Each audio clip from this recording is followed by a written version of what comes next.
solitary lion crosses one of Africa's most beautiful national parks. The Ngorongoro crater of Tanzania shelters some of the most spectacular natural wonders on Earth. Over 2.5 million years ago, a great volcanic cone erupted. When the dust finally settled, all that remained was a giant bowl 12 miles across, surrounded by a rim rising 2,000 feet above the crater floor. During the wet season, abundant rainwater flows down the walls of the crater to form Lake Makat, where flamingos return to feed by the thousands. The water absorbed in the crater during the wet season provides an ample supply of grass, which for most of the year supports a population of up to 25,000 large animals, including herds of wildebeest, water buffalo, elephant, rhinoceros, hippopotamus, and eland.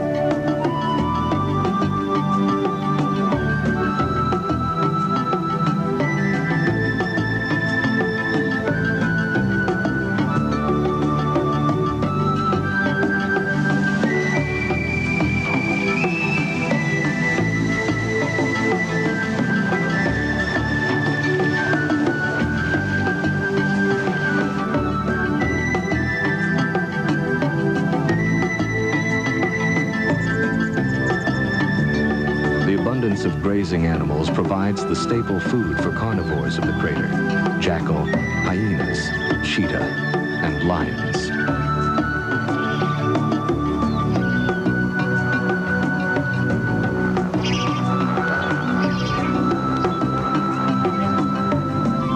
But of all the animals that are found here, it is the lion that dominates.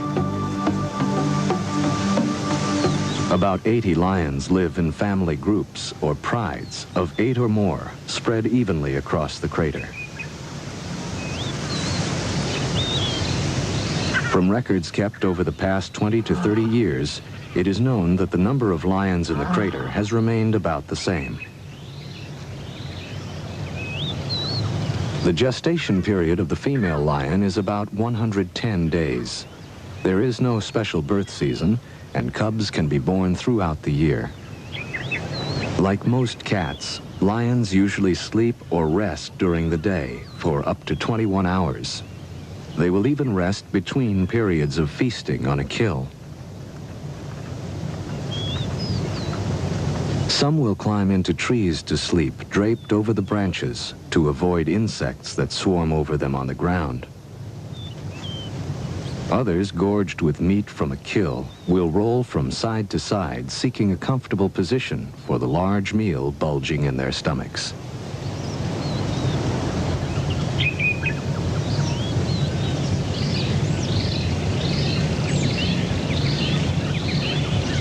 The pride is a complex social structure consisting of from 2 to 20 or more females and their cubs. The females are related to each other and usually remain together throughout their lives, as they do most of the hunting.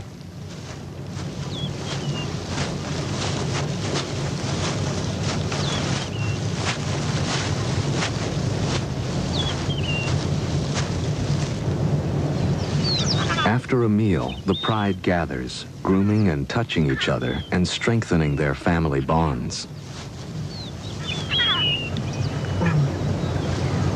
During rest periods, the cubs stay close to their mothers or other females. Here in the Ngorongoro crater, water is plentiful most of the year. The lions usually drink once a day, in the early morning or after a kill. Male lions are not permanent members of the pride, which may have from 1 to 4 adult males. These may stay in the pride for as long as 6 years, but more often lead a nomadic life, traveling alone or in small groups throughout the crater.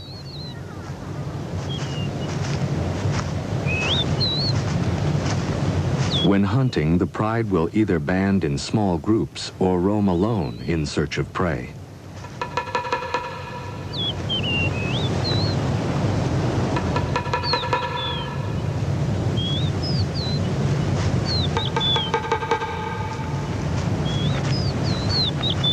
At times, a female with newborn cubs will seek solitary shelter away from the males. No one is certain if she chooses to leave or is forced away from the close social structure of the pride. Lions have few distinctive markings to assist in recognizing other members of the pride, especially over long distances.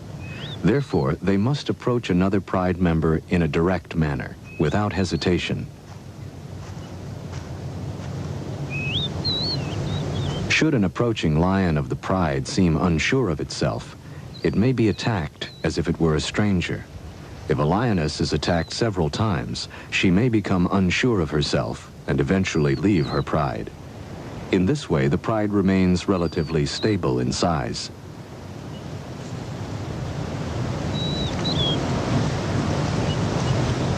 Like most young cats, lion cubs spend a great deal of time playing. Their games of attack prepare them for the lifelong search for food. These two, a male and a female, are about a year old. The females are less temperamental than the males and show little reaction to mistaken identity. So most females remain with the pride, while the young males are eventually forced to leave. By the time they are 2.5 to 3.5 years old, young males are forced out by the mature males, who take over the pride for mating. And so the pride receives an infusion of new blood from the mature males who fight for mating privileges. But in time, these males will be driven off by the younger breeding lions. Due to increased tourism, the lions have become accustomed to vehicles and to humans filming and observing their behavior. The camera crew has left the camera running while the young lions inspect the tires. They are distracted by a shout from the cameraman, who is more in fear for the safety of the tires than for his companions. Koi.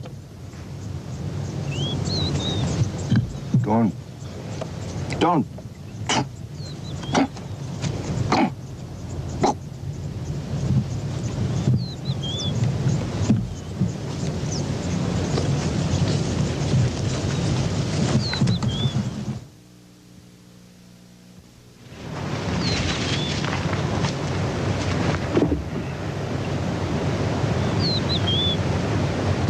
The yearlings return to their mother for comfort and grooming.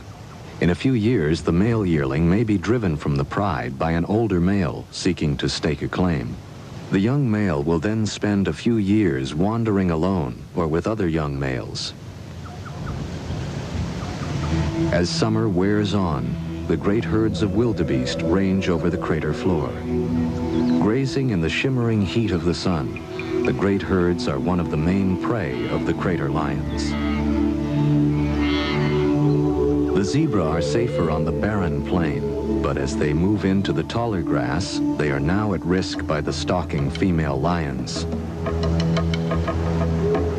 The mottled brown coat of the lioness blends perfectly with the tall grass, now parched and brown in the summer sun. Hardly moving, the great cat waits for the unwary zebra to move closer to its place of concealment. It is not unusual for only one lion to hunt a zebra. Even though she may have greater success in numbers, once the lioness reaches her prey, the zebra will have little chance of survival. She stalks downwind of the zebra, slowly working her way closer and closer. Now joined by another lioness, she continues to wait for the zebras to move closer. Lions do not have the speed or stamina of other great cats, like the cheetah, and must wait patiently while their prey moves closer, and then, with a short sprint, attempt a quick kill. Now less than 50 feet from the zebra, the lioness waits. She is barely visible to the unsuspecting herd. She begins to close in, hunched low in the tall grass.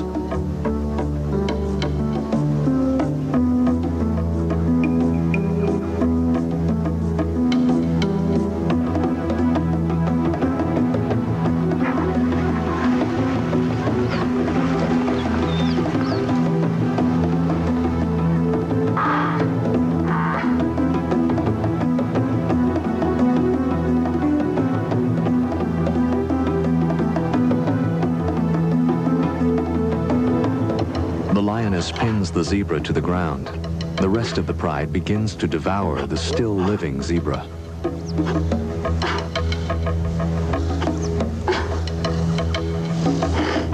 Still breathing, the zebra dies in what must be terrible agony as the great beasts gorge.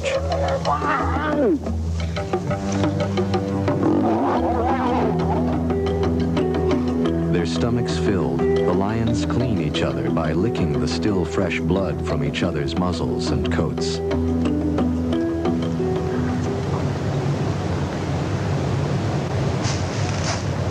After the kill, the lioness joins her cubs and begins a long rest period to digest her meal.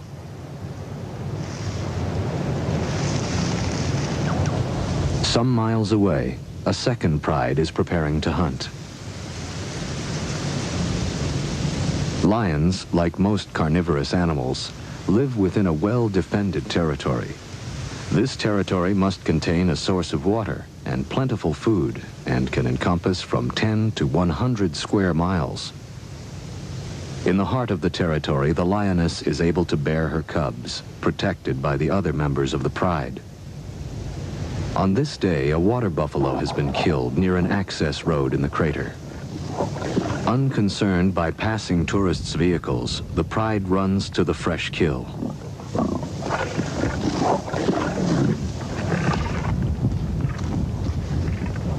The pride's territory is carefully guarded by the dominant males.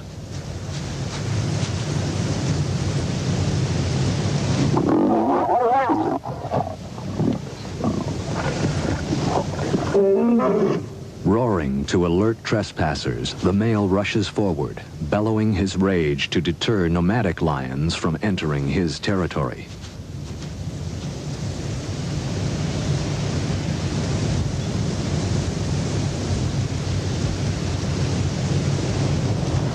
Now safe from outsiders, the pride is on the move, possibly searching for more game or a protected water source.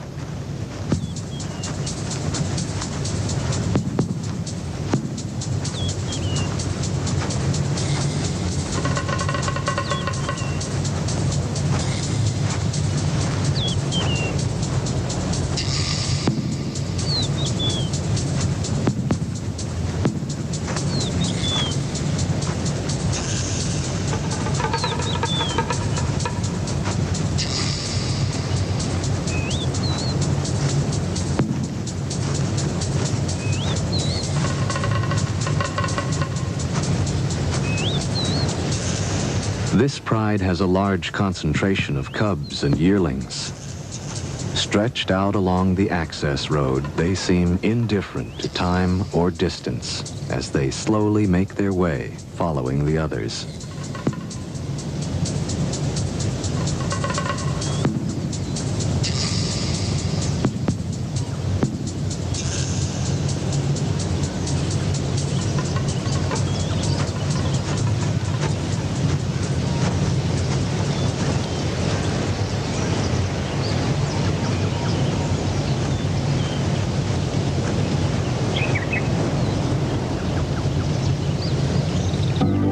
A new dawn. The pride stretches out in the high grass and rests throughout most of the day. It is difficult to determine why they have decided to move from one part of their territory to another. Even at rest, the females keep close watch over the young cubs.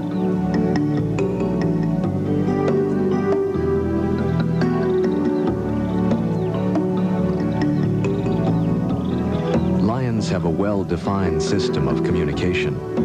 Using body contact, facial movement, and sounds, a lion expresses itself clearly to other members of the pride and to strangers who may try to enter its territory.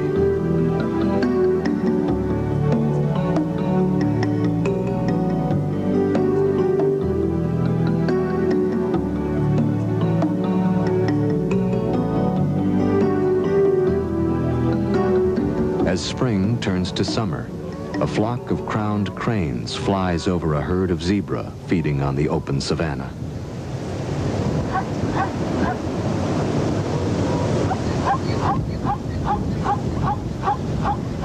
In the marsh, Chicks of the blacksmith plover search for small bugs and then seek shelter in the feathers of their parent.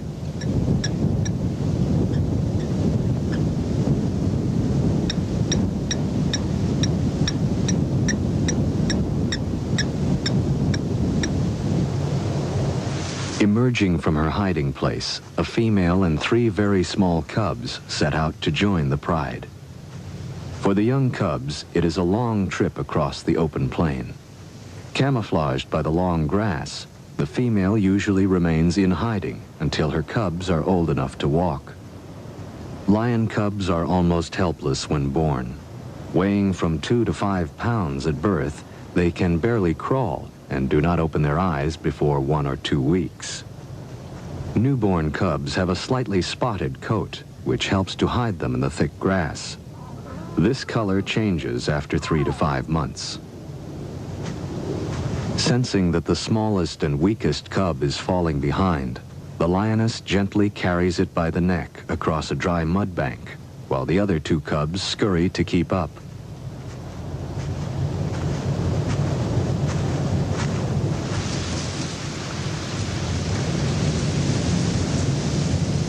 Slowly making her way past the others, she selects her spot.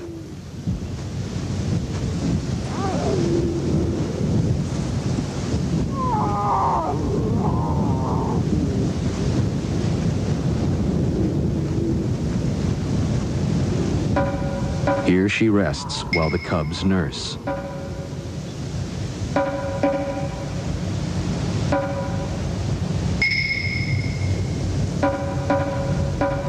When several lionesses give birth at the same time, they frequently share the duties of raising all the cubs. This communal area then becomes the general meeting place for the entire pride.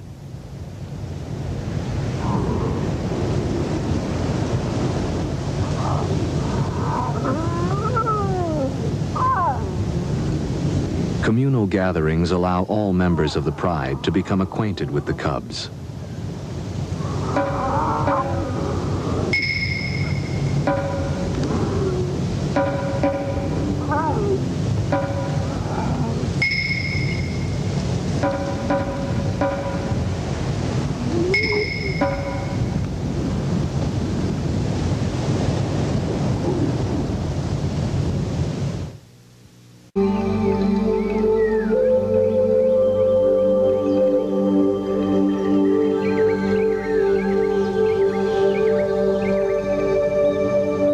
As dawn breaks over the crater rim, a herd of elephants spray dust across their backs to discourage biting insects.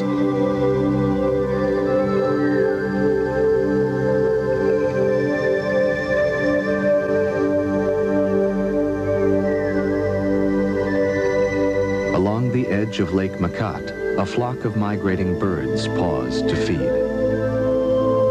Among the trees, a small herd of zebra and an old elephant with only 1 tusk feed peacefully in the clear morning air.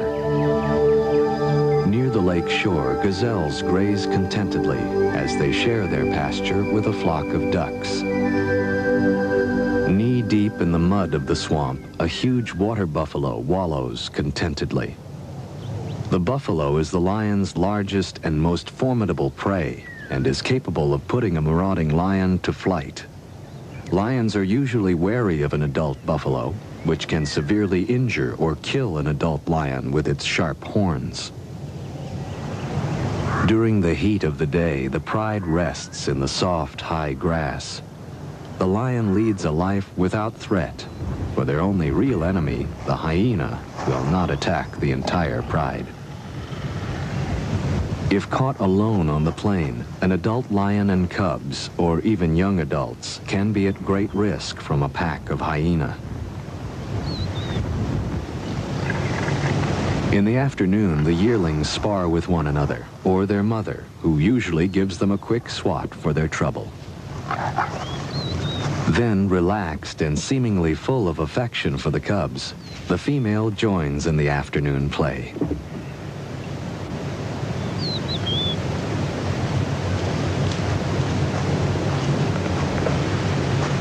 A young male and female of the pride also share in mock combat, which helps them sharpen their skills for real attacks as hunting adults.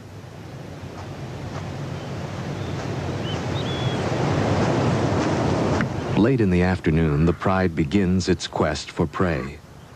Separated from a small herd of zebra by the mud flats of a slowly drying lake, two females are forced to leap a small stream. Now the yearling male must also cross. He seems in a quandary whether he should jump as the adult females have done or swim.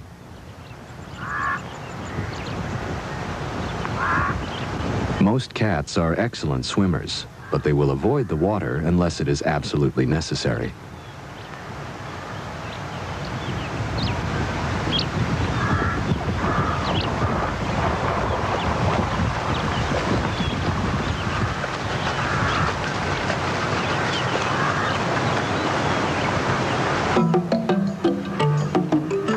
Moving slowly, the pride spreads out across the plain, making its way to a herd of zebra over a mile away.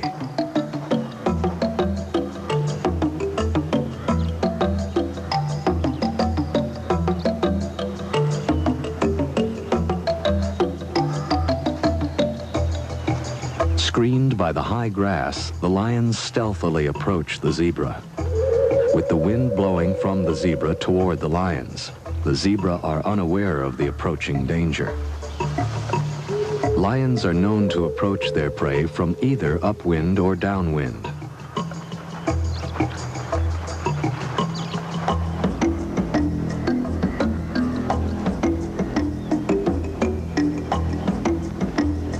Time seems to stand still as the zebra slowly pass before one and then another of the crouching hunters.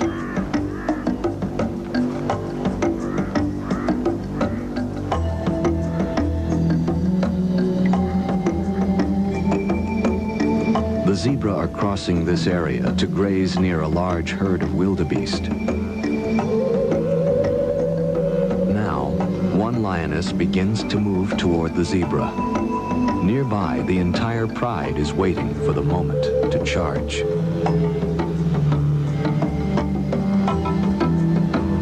Both wildebeest and zebra now seem to sense the presence of danger and barely move, uncertain from which direction an attack may come. Then, as if spectators at a sporting match, the herd watches as the lion attacks.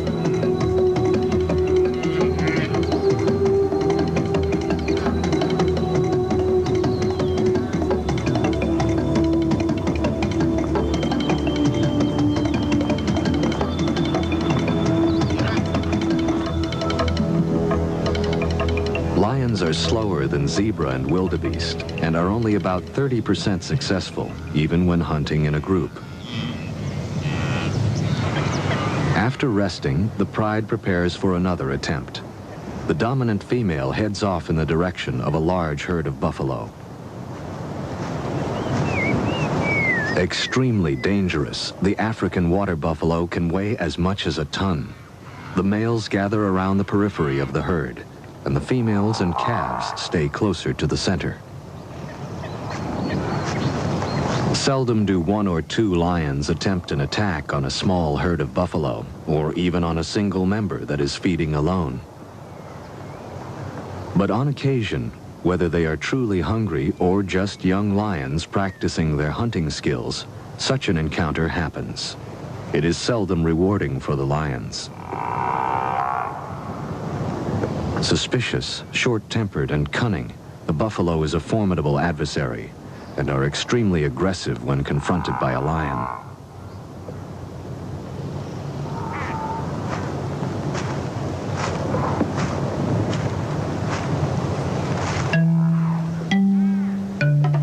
In such short grass, the lions come as close as they can. Then they attack.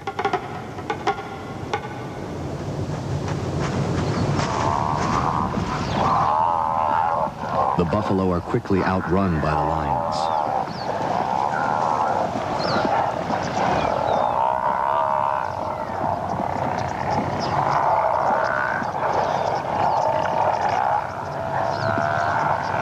It's not a fair match. 2 lions and 3 buffalo. The lions quickly break off when the buffalo turn to confront them.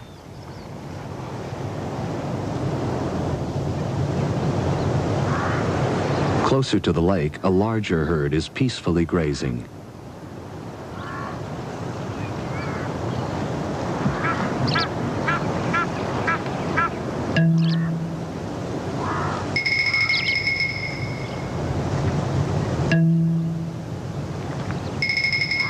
Here the grass is higher, which affords the lion better protection from being seen.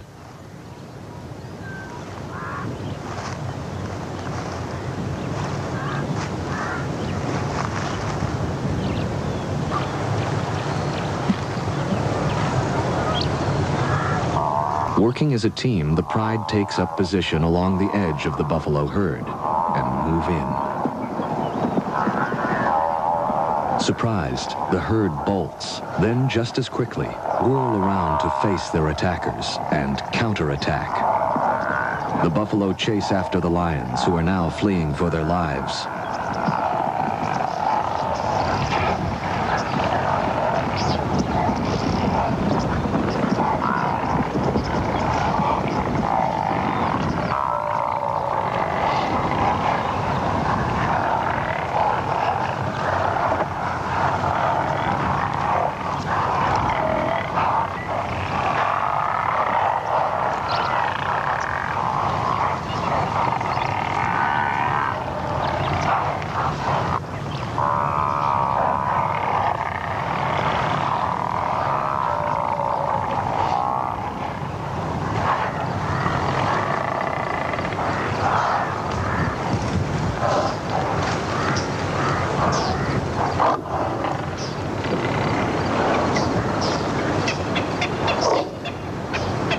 Seemingly convinced that the danger is over, the buffalo move back to the marshy ground at lakeside.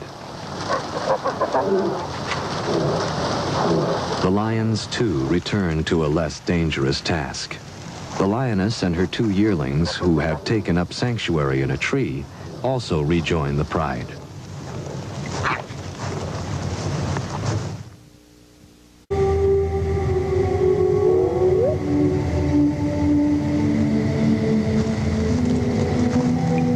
Late at night, the pride, hungry and on the prowl, move, cubs and all, to a better location for hunting within their territory. The dry season is well advanced, and the lake has lost nearly all of its water. Crossing the dry lake, the female carries one of her cubs, while 2 others try to keep up.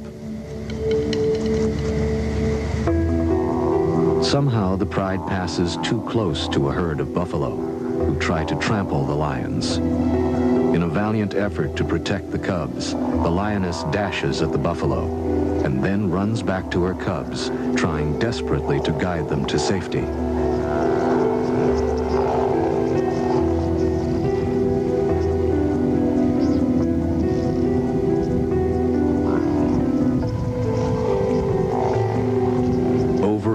She rushes at the great beasts, but the buffalo will not scatter and continue to charge the lioness and other members of the pride.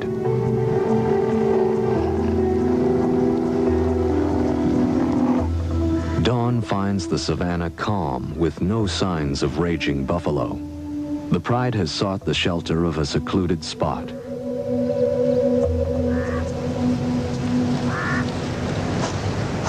The only animal now in view is the lioness as she searches for her cubs. Time after time she calls, but the cubs have disappeared, trampled by the buffalo herd.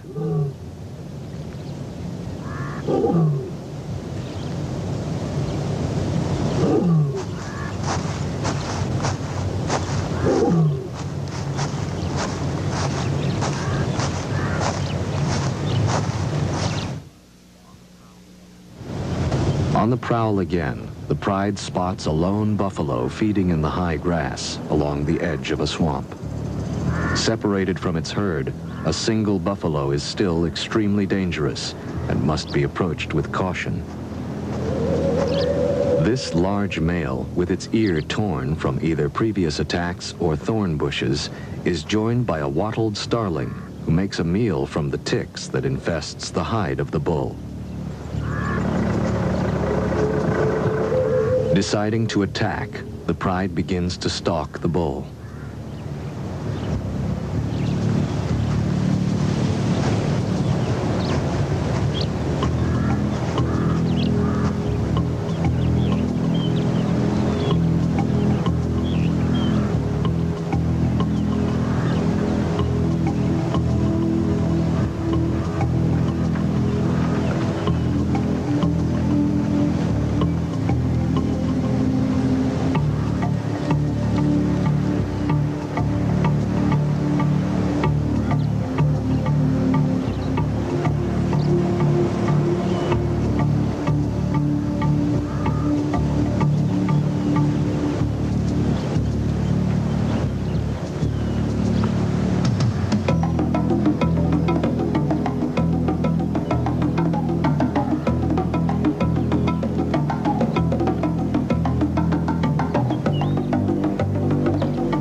Struggling from the combined weight of the two lions, the bull stumbles. The other lions leap on him, robbing the bull of its strength.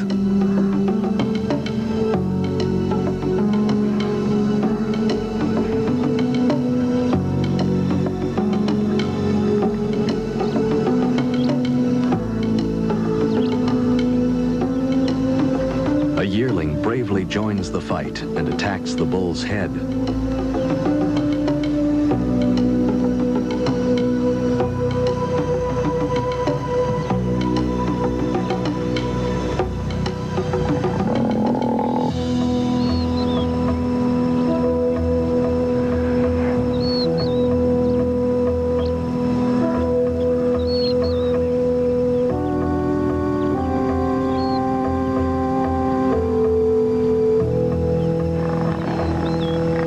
Other buffaloes approach to drive the lions away, but the lions are not easily dissuaded.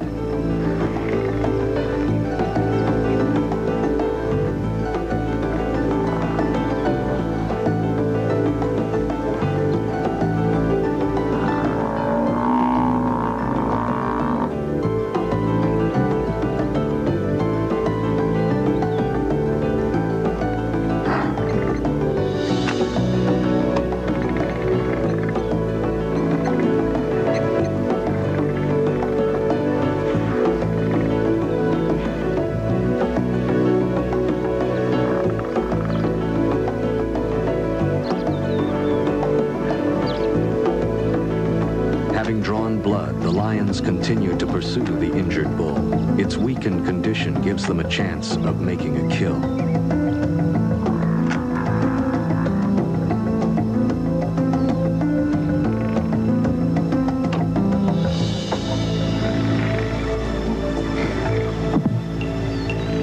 The injured bull seeks refuge in the swamp, but the lions hold their position at the edge of the herd.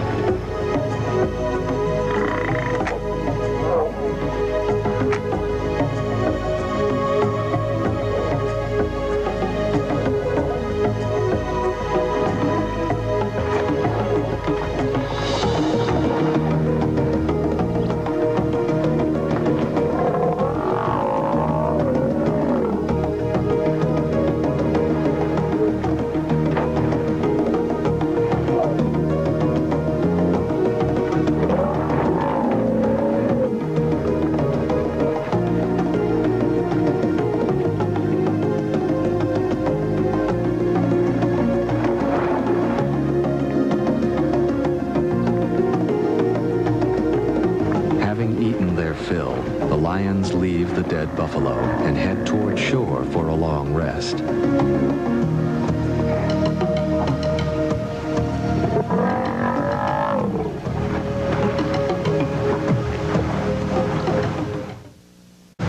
Great clouds begin to build over the crater as the dry season gives way to the wet. Lying at 3 degrees south, just below the equator, the Ngorongoro has only 2 seasons, wet and dry. November is the beginning of the wet, and as the rains fall, the season of renewal begins. Now the entire crater ecosystem absorbs the life-giving moisture, and the parched ground bursts into life. For all of the animals of the crater, it is a time of patient waiting until the rains stop.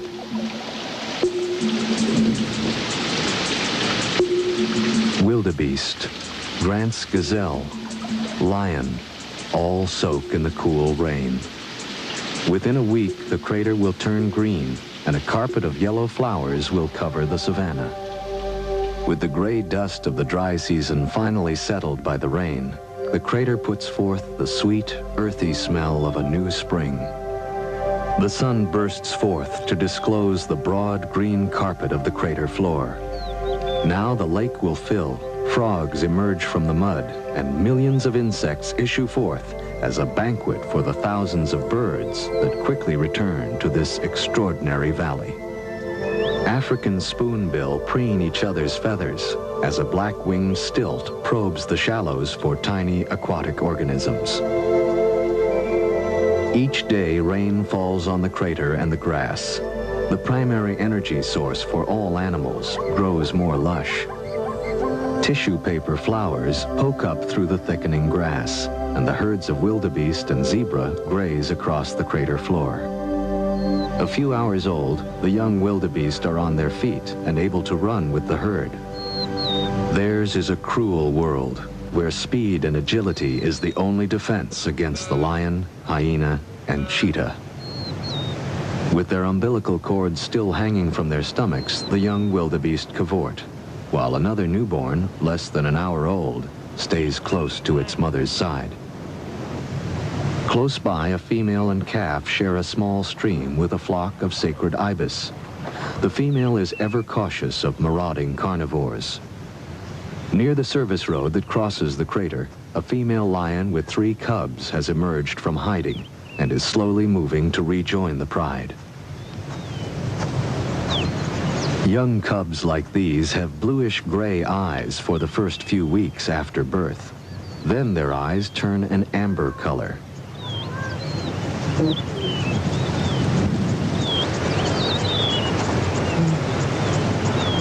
Between the periods of rain, the pride sleeps in the midday sun. Although cooler than the dry season, here at the equator, the days are warm and pleasant.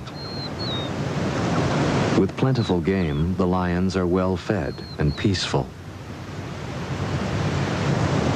Hidden from view of the pride, a young male has been in hiding for over a week, nursing injuries received during a hunt.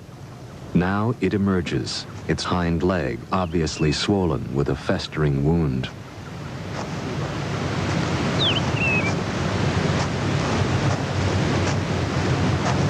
Slowly, it approaches its mother, the lion which has just had the 3 cubs. Although she recognizes him, she is fearful and backs away, not quite sure what is wrong. Lions are very cautious of unusual behavior among the members of the pride, and usually will drive a sick or wounded member away. Another lioness rebuffs the injured male with a cuff of its paw, and then snaps with bared fangs. Then the entire pride moves its location, leaving the young male to fend for itself.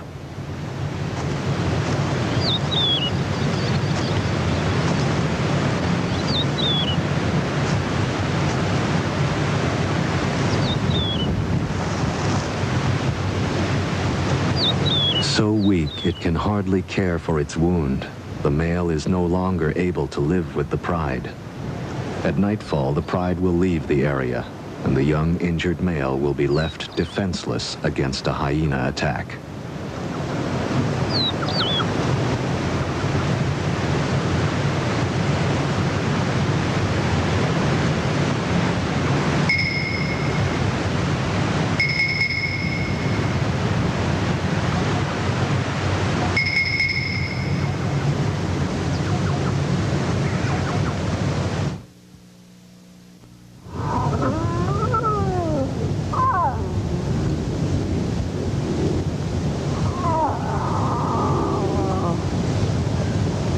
For millions of years, the cycle of life has played out in the Ngorongoro crater.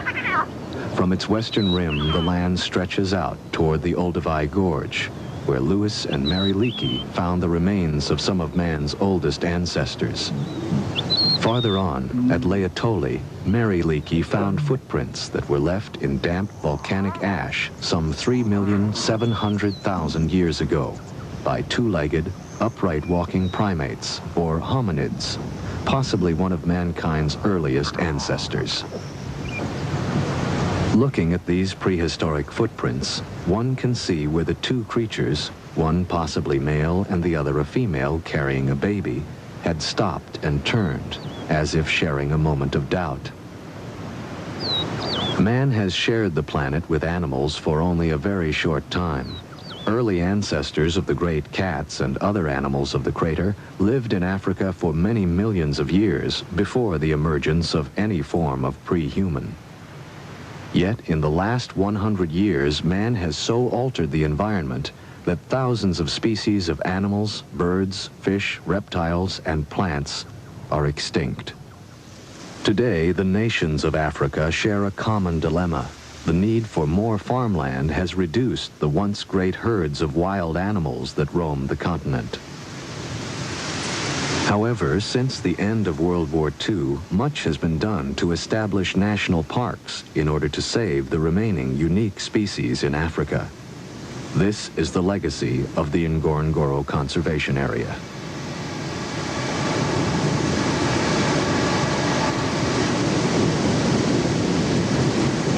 Controlled in part by the crater's 2,000-foot-high rim, most animals are still free to migrate in and out of the crater. A young female slowly climbs up the rim to seek another pride outside on the Serengeti Plain. No one will know why she was forced to leave. But the life of the crater lions will pass on from one century to another, as long as modern man is aware of their fragile existence and is willing to exercise care. The infinite beauty and variety of the natural world is mankind's greatest treasure. All must exercise great care to preserve the environment and all of nature's creatures.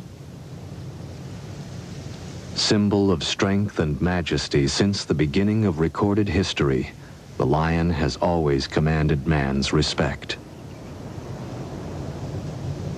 For centuries, it was considered an act of courage to kill a lion, and only recently have certain tribes given up the practice of a young man killing a lion as his rite of passage into manhood. Still free to roam the Ngorongoro crater, the lions are protected by the government. Located in the Arusha region of northern Tanzania, southeast of Serengeti, the Ngorongoro crater and its wildlife are one of the world's most beautiful sights and must be preserved.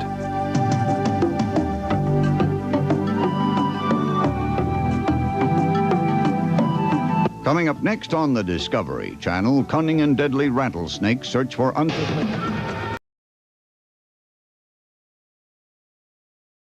just like to start by saying thank you to everybody for coming tonight. I really appreciate it and for being interested in learning more about the subject. I also want to thank College Hill United Methodist for graciously agreeing to host the event. My name is Matthew Vines. I'm 21 years old, and I'm currently a student in college, although I've been on leave for most of the last 2 years in order to study the material that I'll be presenting tonight. I was born and raised here in Wichita, in a loving Christian home and in a church community that holds to the traditional interpretation of Scripture on this subject. Just to offer a brief outline for this presentation, I'll start by considering some of the broader issues and divisions that are behind this debate, and then I'll move to a closer examination of the main biblical texts that are involved in it, and then I'll offer some concluding remarks. The issue of homosexuality, of the ordination of gay clergy, and of the blessing of same-sex unions has caused tremendous divisions in the church in recent decades, and the church remains substantially divided over the issue today. On the one hand, the most common themes voiced by those who support changing traditional church teaching on homosexuality are those of acceptance, inclusion, and love, while on the other hand, those who oppose these changes express concerns about sexual purity, holiness, and most fundamentally, the place of Scripture in our communities? Are we continuing to uphold the Bible as authoritative? And are we taking biblical teachings seriously, even if they make us uncomfortable? I want to begin tonight by considering the traditional interpretation of Scripture on this subject, in part because its conclusions have a much longer history within the Church, and also because I think that many who adhere to that position feel that those who are arguing for a new position haven't yet put forth theological arguments that are as well grounded in Scripture as their own, in which case the most biblically sound position should prevail. The traditional interpretation, in summary form, is this: there are 6 passages in the Bible that refer in some way to same-sex behavior, and they are all negative. 3 of them are direct and clear. In the Old Testament, in Leviticus, male same-sex relations are prohibited and labeled an abomination. And in the New Testament, in Romans, Paul speaks of women, quote, exchanging natural relations for unnatural ones, and of men abandoning natural relations with women and committing shameful acts with other men. And so according to the traditional interpretation, both the Old and the New Testament are consistent in their rejection of same-sex relationships. But it's not just those 3 verses, as well as 3 others that I'll come to later. It's true that 6 verses isn't all that many out of Scripture's 31,000.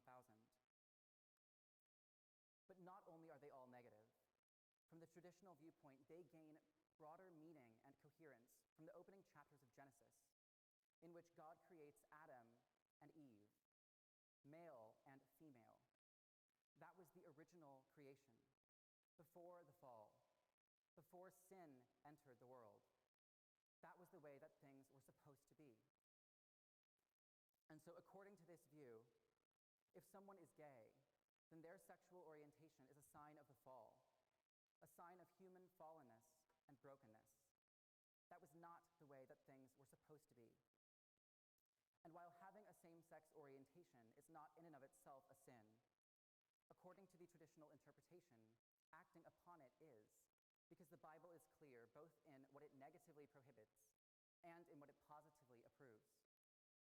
Christians who are gay, those who are only attracted to members of the same sex, are thus called to refrain from acting on those attractions, to deny themselves, to take up their crosses, and to follow Christ. And though it may not seem fair to us, God's ways are higher than our own, and it's not our role to question, but to obey.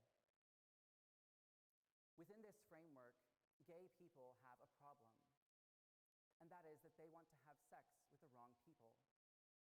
They tend to be viewed as essentially lustful, sexual beings. So while straight people fall in love, get married, and start families, gay people just have sex. But everyone has a sexual orientation, and it isn't just about sex. Straight people are never really forced to think about their sexual orientation as a distinctive characteristic, but it's still a part of them, and it affects an enormous amount of their lives. What sexual orientation is for straight people is their capacity for romantic love and self-giving. It's not just about sexual attraction and behavior. It's because we have a sexual orientation that we're able to fall in love with someone, to build a long-term, committed relationship with them, and to form a family. Family is not about sex. But for so many of us, it still depends upon having a companion, a spouse. And that's true for gay people as well as for straight people. That is what sexual orientation means for them too. Gay people have the very same capacity for romantic love and self-giving that straight people do. The emotional bond that gay couples share, the quality of love, is identical to that of straight couples. Gay people, like almost all of us, come from families, and they too long to build one of their own. But the consequence of the traditional interpretation of the Bible is that while straight people are told to avoid lust, casual relationships, and promiscuity, gay people are told to avoid romantic relationships entirely. Straight people's sexuality is seen as a fundamentally good thing, as a gift. It can be used in sinful or irresponsible ways, but it can also be harnessed and oriented toward a loving marriage relationship that will be blessed and celebrated by their community. But gay people, though they are capable of and desire loving relationships that are just as important to them, are told that for them, even lifelong, committed relationships would be sinful because their sexual orientation is completely broken. It's not an issue of lust versus love or of casual versus committed relationships, because same-sex relationships are intrinsically sinful, no matter the quality and no matter the context. Gay people's sexual orientation is so broken, so messed up, that nothing good can come from it. No morally good, godly relationship could ever come from it. And so they are told that they will never have a romantic bond that will be celebrated by their community. They are told that they will never have a family. Philippians 2, verse 4 tells us to look not only to our own interests, but also to the interests of others. And in Matthew 5, Jesus instructs that if someone makes you go 1 mile, go with them 2 miles. And so I'm going to ask you, would you step into my shoes for a moment and walk with me just 1 mile, even if it makes you a bit uncomfortable? I am gay. I didn't choose to be gay. It's not something that I would have chosen, not because it's necessarily a bad thing to be, but because it's extremely inconvenient. It's stressful, it's difficult, and it can often be isolating and lonely. To be different, to feel not understood, to feel not accepted. I grew up in as loving and stable of a family and home as I can imagine. I love my parents, and I have strong relationships with them both. No one ever molested or abused me growing up. And I couldn't have asked for a more supportive and nurturing childhood than the one that I had. I've never been in a relationship, and I've always believed in abstinence until marriage. But I also have a deeply rooted desire to one day be married, to share my life with someone, and to build a family of my own. But according to the traditional interpretation of Scripture, as a Christian, I am uniquely excluded from that possibility for love, for companionship, and for family. But unlike someone who senses a calling from God to celibacy, or unlike a straight person who just can't find the right partner, I don't sense a special calling to celibacy. And I may well find someone I grow to love and would like to spend the rest of my life with. But if that were to happen, following the traditional interpretation, if I were to fall in love with someone, and if those feelings were reciprocated, my only choice would be to walk away, to break my heart, and retreat into isolation, alone. And this wouldn't be just a one-time heartbreak. It would continue throughout my entire life. Whenever I came to know someone whose company I really enjoyed, I would always fear that I might come to like them too much, that I might come to love them. And within the traditional interpretation of Scripture, falling in love is one of the worst things that could happen to a gay person.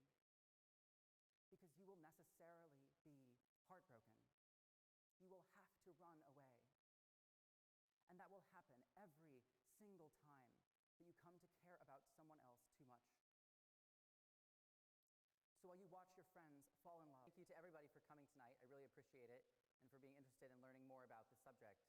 I also want to thank College Hill United Methodist for graciously agreeing to host the event. My name is Matthew Vines. I'm 21 years old, and I'm currently a student in college, although I've been on leave for most of the last 2 years in order to study the material that I'll be presenting tonight. I was born and raised here in Wichita, in a loving Christian home and in a church community that holds to the traditional interpretation of Scripture on this subject. Just to offer a brief outline for this presentation, I'll start by considering some of the broader issues and divisions that are behind this debate, and then I'll move to a closer examination of the main biblical texts that are involved in it, and then I'll offer some concluding remarks.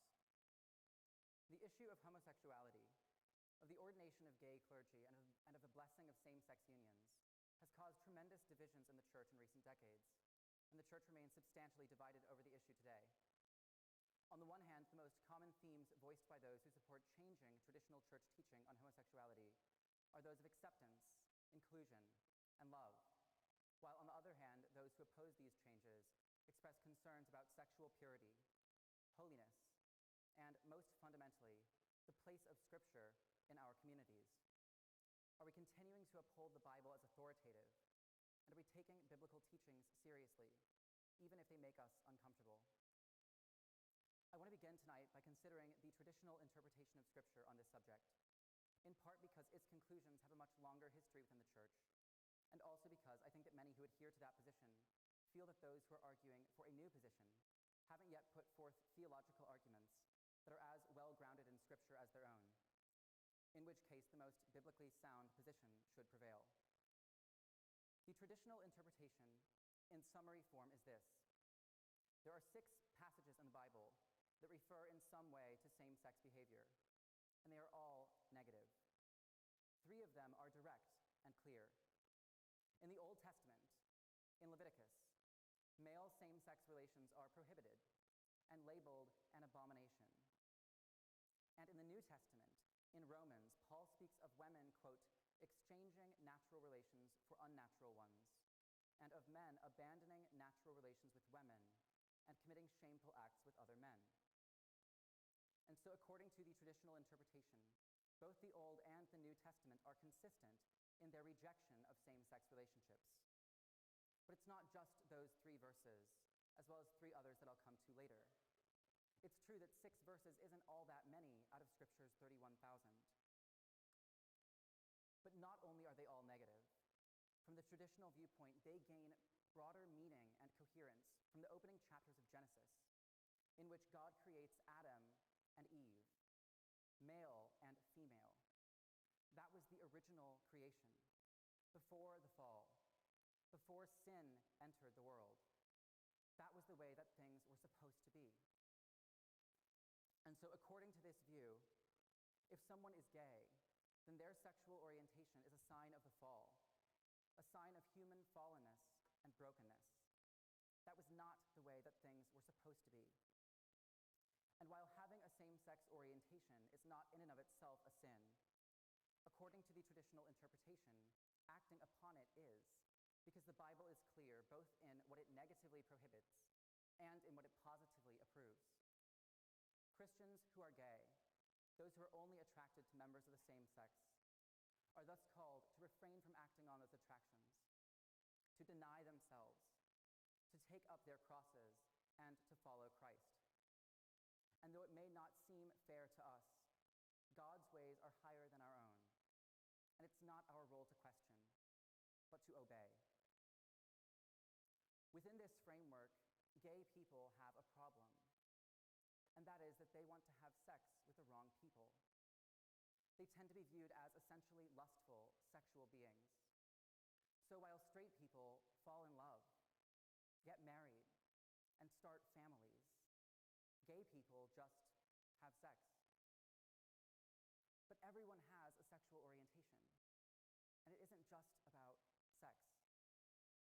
Straight people are never really forced to think about their sexual orientation as a distinctive characteristic, but it's still a part of them, and it affects an enormous amount of their lives. What sexual orientation is for straight people is their capacity for romantic love and self-giving. It's not just about sexual attraction and behavior. It's because we have a sexual orientation that we're able to fall in love with someone, to build a long-term, committed relationship with them, and to form a family. Family is not about sex. But for so many of us, it still depends upon having a companion, a spouse. And that's true for gay people as well as for straight people. That is what sexual orientation means for them too. Gay people have the very same capacity for romantic love and self-giving that straight people do. the emotional bond that gay couples share, the quality of love, is identical to that of straight couples. Gay people, like almost all of us, come from families, and they too long to build one of their own. But the consequence of the traditional interpretation of the Bible is that while straight people are told to avoid lust, casual relationships, and promiscuity, gay people are told to avoid romantic relationships entirely.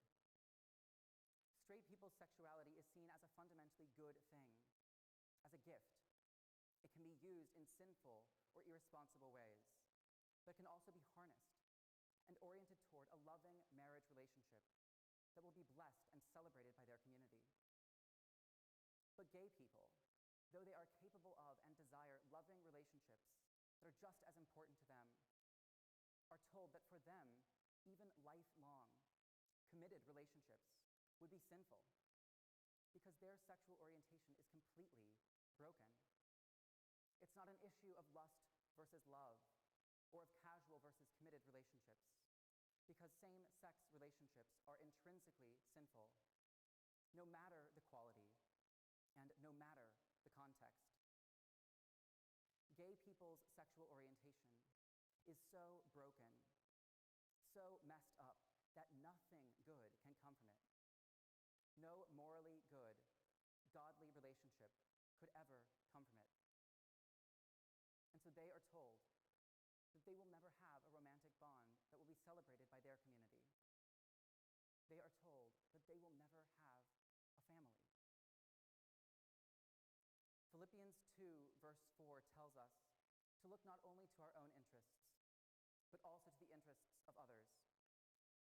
And in Matthew 5, Jesus instructs that if someone makes you go 1 mile, go with them 2 miles. And so I'm going to ask you, would you step into my shoes for a moment and walk with me just 1 mile, even if it makes you a bit uncomfortable? I am gay. I didn't choose to be gay. It's not something that I would have chosen, not because it's necessarily a bad thing to be, but because it's extremely inconvenient. It's stressful, it's difficult, and it can often be isolating and lonely. To be different, to feel not understood, to feel not accepted. I grew up in as loving and stable of a family and home as I can imagine. I love my parents, and I have strong relationships with them both. No one ever molested or abused me growing up. And I couldn't have asked for a more supportive and nurturing childhood than the one that I had. I've never been in a relationship, and I've always believed in abstinence until marriage. But I also have a deeply rooted desire to one day be married, to share my life with someone, and to build a family of my own. But according to the traditional interpretation of Scripture, as a Christian, I am uniquely excluded from that possibility for love, for companionship, and for family. But unlike someone who senses a calling from God to celibacy, or unlike a straight person who just can't find the right partner, I don't sense a special calling to celibacy. And I may well find someone I grow to love and would like to spend the rest of my life with. But if that were to happen, following the traditional interpretation, if I were to fall in love with someone, and if those feelings were reciprocated, my only choice would be to walk away, to break my heart, and retreat into isolation, alone. And this wouldn't be just a one-time heartbreak. It would continue throughout my entire life. Whenever I came to know someone whose company I really enjoyed, I would always fear that I might come to like them too much, that I might come to love them. And within the traditional interpretation of Scripture, falling in love is one of the worst things that could happen to a gay person. Because you will necessarily be heartbroken. You will have to run away. And that will happen every single time that you come to care about someone else too much.